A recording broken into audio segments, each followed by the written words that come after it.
Good evening. Today we'll touch on how do we calm our mind, because last week we were focusing on certain areas which will help people when it comes to like what are the tools they can use. But for that, before we have to touch on calming the mind. Like, of course, there are many methods, cognitive distancing or cognitive diffusion, or labeling the thoughts and things like that. But then there are also traditional methods of meditation and other areas. So we'll start with meditation and then we'll go one by one. So first, we'll start with meditation as the tool for calming the mind. Over to you, sir. So meditation, now it's like there are so many different kinds of meditations. We are experiencing mindfulness, which is a very in thing right now. But all these techniques have been there for a long time. Meditation, if you see, makes us happier, healthier, and makes us feel more calmer, and helps us to give our best in whatever we do, because we are acting or moving from a state of total balance. Meditation gives us that state of balance, a state of clear focus and clear-mindedness. One thing I want to just clear about meditation is, like many people ask, like, have you done your meditation? Did you do your meditation today? See, meditation is not a doing thing. Meditation is a state of being. There's a lot of difference there. There's no action, there's a state of being. For example, we can use techniques like mantra or breathing, and they're all techniques that takes you into a state of pure consciousness. So if you want to give a nice example for that, I can give you a wonderful example. For example, you want to go into the sea, dive into the sea and go to the bottom of the sea. You need your oxygen cylinders, you need that equipment and all the paraphernalia like scuba diving, the suits and everything that takes you into the depth of the oceans. But that itself is not the ocean. That's equipments that takes you into the ocean, where you experience that wonderful different world of the water. So meditation techniques like chanting mantras or watching your breath are all like those paraphernalia, equipments that take you into that state of pure consciousness where the mind is in a state of pure awareness of itself. That's what meditation is. And we have so many different techniques for that. Watching our breath is one of the best techniques in mindfulness. Just being aware of the breath going in and coming out, being aware of the air in the nostril, and just being conscious of the air going into your system and coming out. Just being conscious and being with your breath is all that is to that. And the more and more you actually sink into that feeling, you go into a meditative state. Everything becomes a meditation. So meditation is again not a 20-minute process that you do every day. It's a way of being. So you go into that state. The other process which I've heard is cognitive distancing, where every time when mind, whenever we want to do something, we think about it and we think about the outcome of it, which is probably not even going to happen, and then worry about what might happen. So how do we go at it, distancing the thoughts and understanding that, okay, this is just a thought and it's not, it may or may not happen.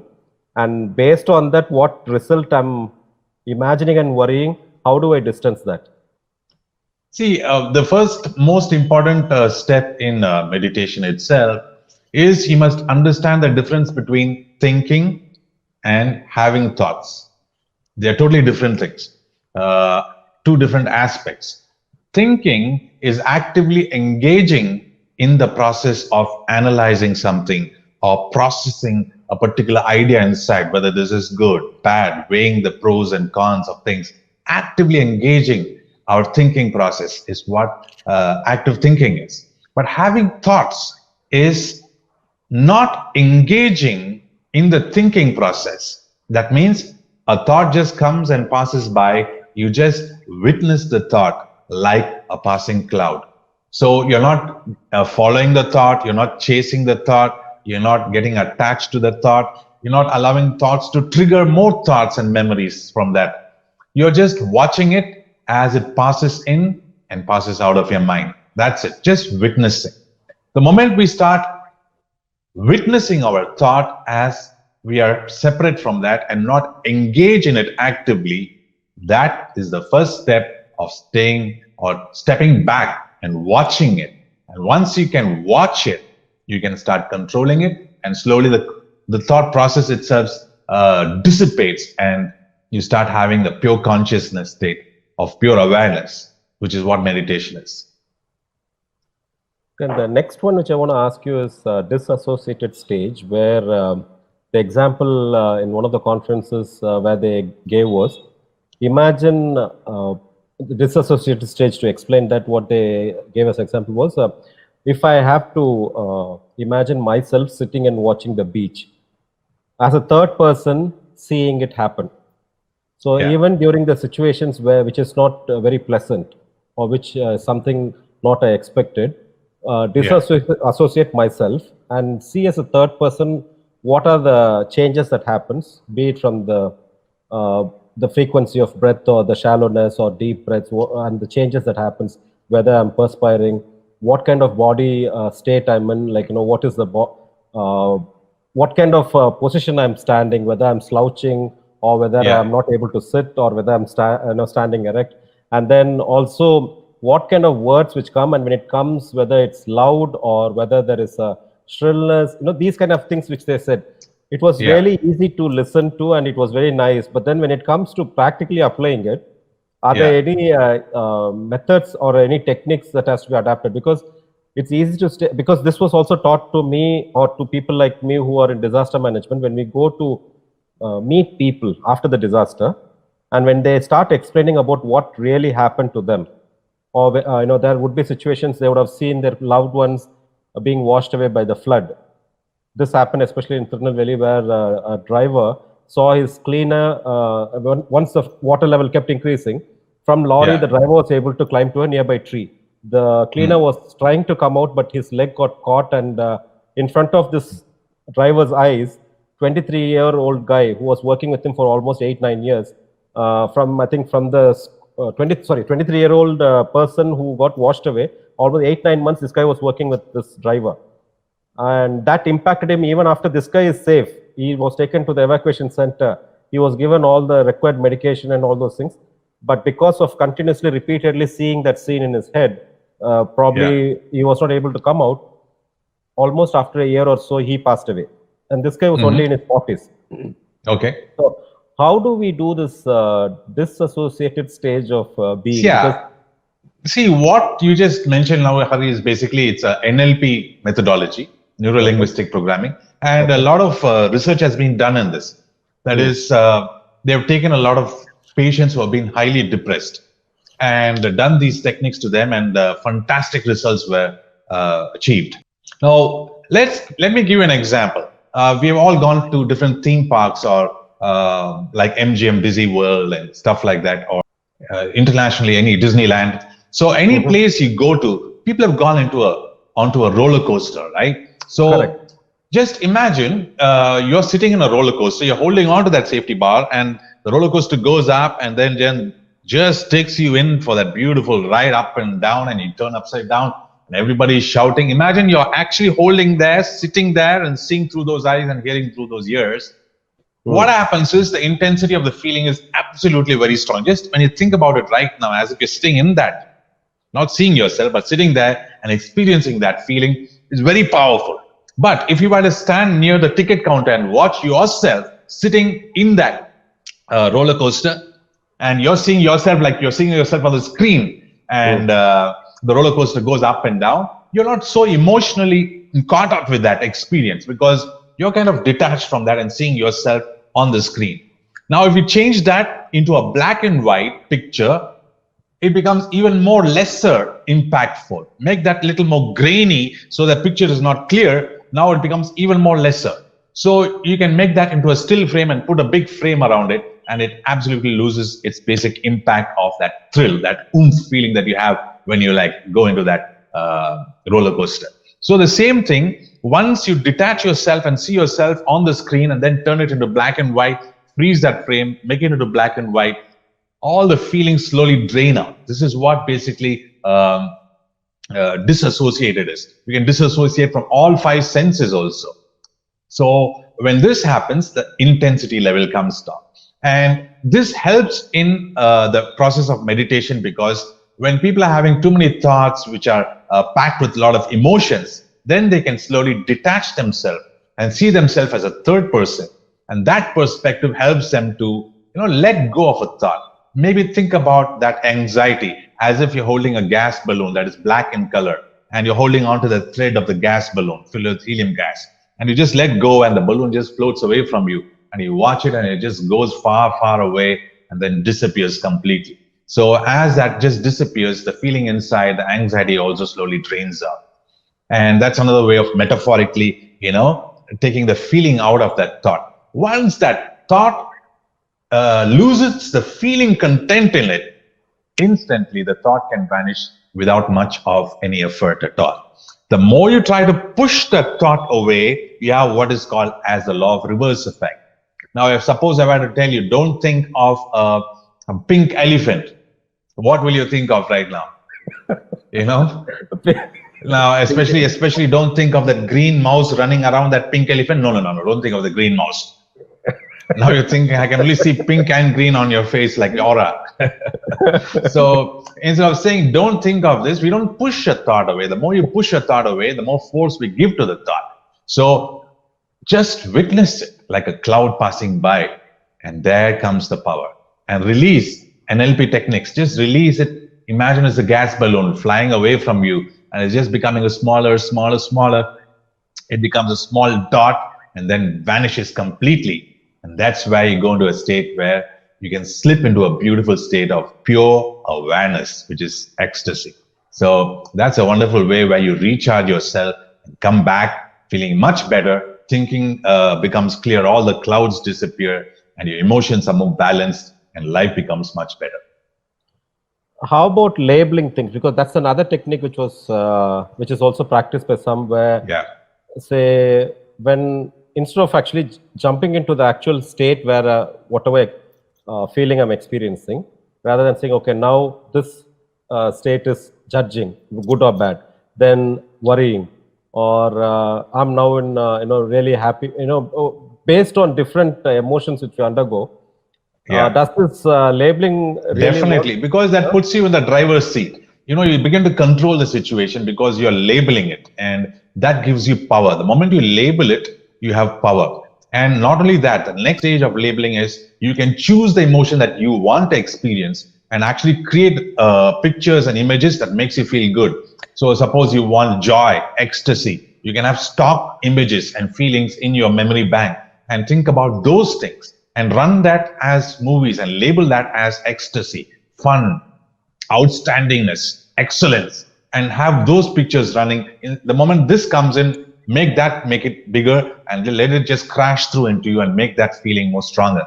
So you have these patterns like swish and other things in NLP which helps you to do that. So not only can you label it and just allow it to go away, you can bring powerful feelings also to go in. So in meditation, you don't have to bring the powerful feelings, like you said, just label it and allow it to gently become, float away, so that you're not giving too much emphasis to it. And you retain your power as the creator of that thought. And that is where you start going into a deeper state of meditation. The most important thing is there are certain things you need to do. You need to do it on a daily basis. Anything that you want to master, Hari, I think you'll have to do it every single day. Many times people are overwhelmed. If you want to go to the gym, I have to go, work out for 60 minutes, 90 minutes. That trainer's too hard on me, and he's a taskmaster. He pushes me too much. No, don't go into all that.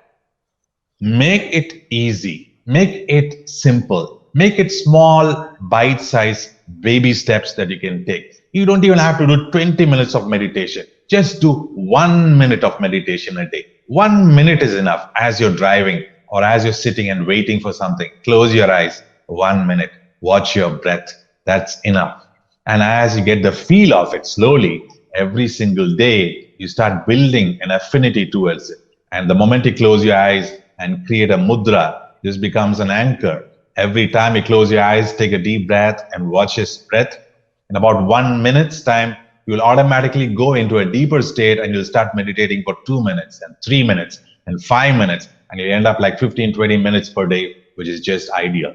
So the idea is to keep on keeping on in life, anything that we want, including meditation. And they say like 20 minutes of meditation is equal to about 4 to 5 hours of deep sleep. Can you imagine that? It's like 5 hours of deep sleep. Just imagine after lunch, if in the corporate offices that we're working in, they make it mandatory for people to just meditate there for just 15 minutes before they walk in back after lunch. They're going to be supercharged and take on their work with greater force, just like they came in the morning, with the same freshness and the same sharpness and agility. And that's what we need in today's life, right? To be able to deliver more than expected. Yeah, how about this focusing on a direct thoughts, like, direct experience, basically? Okay, this is happening now, and this might happen in the future, because most of the time we get caught up with between these two. Instead of what's actually happening now, we focus on what might happen, and then that actually creates a different kind of confusions here, and then that's when the emotion erupts. So how do we differentiate that? And again, when this was told, or when I read about it, it's very simple sentence to say focus on direct experience. But then, like, when it comes to actual practice, differentiating and seeing, this is happening now, and then most of the time, mainly because of what all has experienced, what has been experienced by me, referring to that memory pocket and thinking, okay, if this is happening, this is going to happen next, and then worrying about that, then anger and upset and all these other things linked with it, and then it makes into a different stage, unpleasant stage. So can you touch on that, please? See, basically, you have something called as cognitive conditioning. What is cognitive conditioning? Cognitive conditioning is like suppose a person has got a presentation to make, and they have to foresee what are the obstacles, what are the problems that can pop up during the presentation. Maybe the power can go, maybe the PowerPoint won't work, or the laptop is not working. And if they can foresee and how they can, if some obstacle does come, how they can handle it successfully and bring about a presentation, whatever the condition is, whatever the challenges are, they're able to actually see themselves and feel themselves moving from their heart and delivering that excellence to that group of people. And imagine those people truly satisfied, happy about the presentation, and complimenting them and applauding for the kind of presentation they made. If they can just run it, like overcoming those obstacles in their mind positively and still going beyond those obstacles and delivering what they have to deliver successfully. So once they condition that process of overcoming obstacles and successfully delivering, they condition that, and that becomes the way they're going to do it when it happens in real life. Instead of thinking like, oh, what's going to happen? Oh, what if this happens? Oh, what if that happens? Thinking about that, it has happened. Now I'm going to handle it. And thinking about that and taking it as a challenging aspect of it and completing that task successfully. That is what cognitive conditioning is. And cognitive conditioning helps you to see problems as they are, possible problems that can crop up, and you successfully, overcoming those problems and finishing that in a very nice manner. Okay. Thank you so much. Does it answer your question? Yes. Thank you. Because most of the areas which we touched today are the different techniques. This was a core area where a lot of people had already messaged asking for. We know this has to be done, but how do we go about with it? And then are there any other styles or different methods to approach in the process of calming down? So thanks for that. And we have come to the final stage of the program.